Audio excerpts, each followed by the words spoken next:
आज Doubtnut app download करें। Doubtnut पर अपने सभी गणित, रसायन विज्ञान, भौतिक विज्ञान और जीव विज्ञान के डाउट्स का करो सफाया। बस प्रश्न की फोटो खींचो, एक ही प्रश्न को क्रॉप करो और तुरंत वीडियो सोल्यूशन पाओ। अभी डाउनलोड करें। नमस्कार दोस्तों, हमारा प्रश्न है कि एथेनॉल के निर्जलीकरण से एथीन बनाने की क्रियाविधि बताइए। दोस्तों, हम जानते हैं कि हमारा एथेनॉल क्या होता है, जो होता है हमारा C2H5OH। और इसके निर्जलीकरण, इसका मतलब है दोस्तों हमें इसमें जल के अणु को बाहर निकालना है।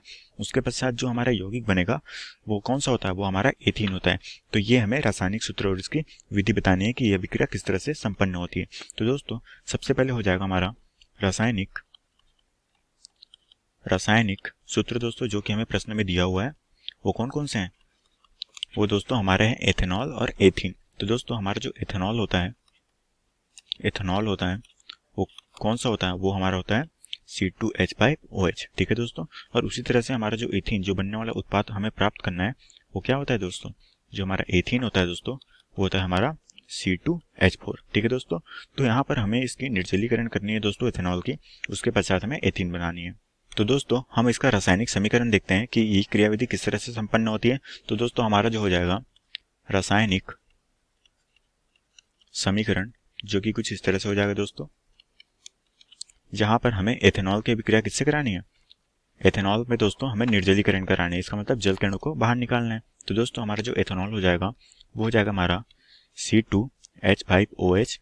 और दोस्तों जब हम इसकी अभिक्रिया कराएंगे और इसमें जल के अणु को बाहर निकालेंगे, ठीक है दोस्तों। और ये अभिक्रिया क्या कहलाती है, ये अभिक्रिया जो कहलाती है वो दोस्तों हो जाती है हमारी निर्जलीकरण की अभिक्रिया, निर्जलीकरण अभिक्रिया।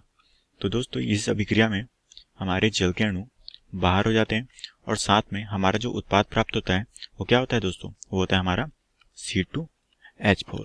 ठीक है दोस्तों। तो ये जो उत्पाद प्राप्त होता है दोस्तों, यही हमारा क्या होता है, यही हो दोस्तों हमारा होता है एथीन। और दोस्तों ये जो हमारा है, ये क्या है हमारा, ये हमारे जल के अणु हैं जो कि बाहर निकल जाते हैं। ठीक है। और ये दोस्तों हमारा क्या है, ये दोस्तों हमारा हो जाता है एथेनॉल। और दोस्तों जो हमारा एथेनॉल होता है वो कौन सी अवस्था में होता है, ये दोस्तों एक्वस अवस्था में होता है, मतलब कि ये जलीय अवस्था में होता है। ठीक है। और ये जो जल के अणु होते हैं ये हमारे कौन से होते हैं, ये हमारे लिक्विड के फॉर्म में होते हैं दोस्तों।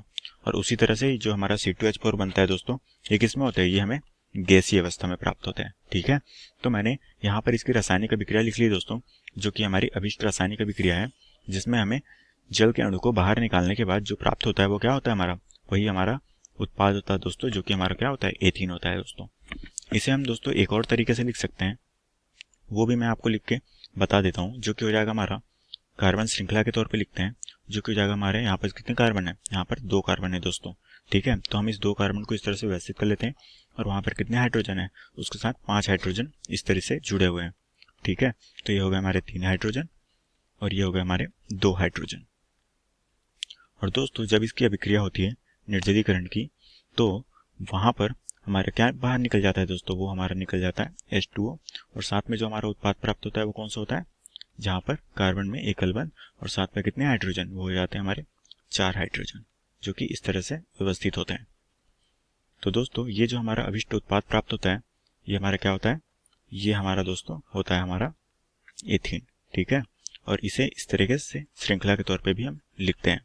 अब दोस्तों हम जानते हैं कि यहाँ पर हमारी जो रासायनिक अभिक्रिया संपन्न हो रही है, इसमें हम आवेशों की भी चर्चा कर लेते हैं कि इसमें आवेश एक दूसरे से किस तरह से अभिक्रिया कर रहे हैं। तो दोस्तों हमारा जो आवेश हो जाएगा हम उसकी चर्चा कर लेते हैं। तो दोस्तों यहाँ पर जो हमारा होता है C2H5OH, दोस्तों हम जानते हैं कि हमारे C2H5 पे कौन सा आयन होगा, वो हमारा प्लस आयन होगा, और OH पे हमारा कौन सा आयन होगा, वो होगा माइनस आयन। जब दोस्तों इसकी अभिक्रिया कराते हैं, ठीक है, और हमारी अभिक्रिया क्या होती है, निर्जलीकरण होती है। जब हम इसे गर्म करते हैं तो हमारे जल के अणु बाहर निकल जाते हैं। ठीक है। जो कि इस तरीके से हमारे जल के अणु बाहर निकल जाते हैं और वातावरण में मुक्त हो जाते हैं। और दोस्तों हमारे जब इसमें जल के अणु बाहर हो जाते हैं तो यहाँ से 2H, मतलब H के 2 परमाणु बाहर हो जाते हैं और ऑक्सीजन के 1 परमाणु बाहर हो जाते हैं। तो हमारा जो बचा हुआ उत्पाद होता है, जो बच जाता है दोस्तों, वो क्या होता है, वो होता है हमारा C2H4, जो कि हमारा क्या होता है दोस्तों, यही तो हमारा एथीन होता है।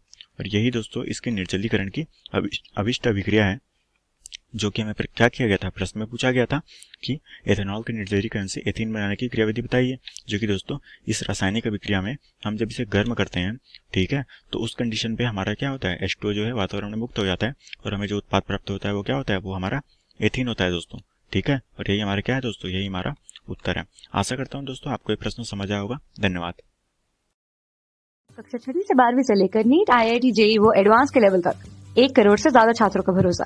आज ही डाउनलोड करें डाउटनेट ऐप या व्हाट्सएप करें अपने सारे डाउट्स 8400 400 400 पर।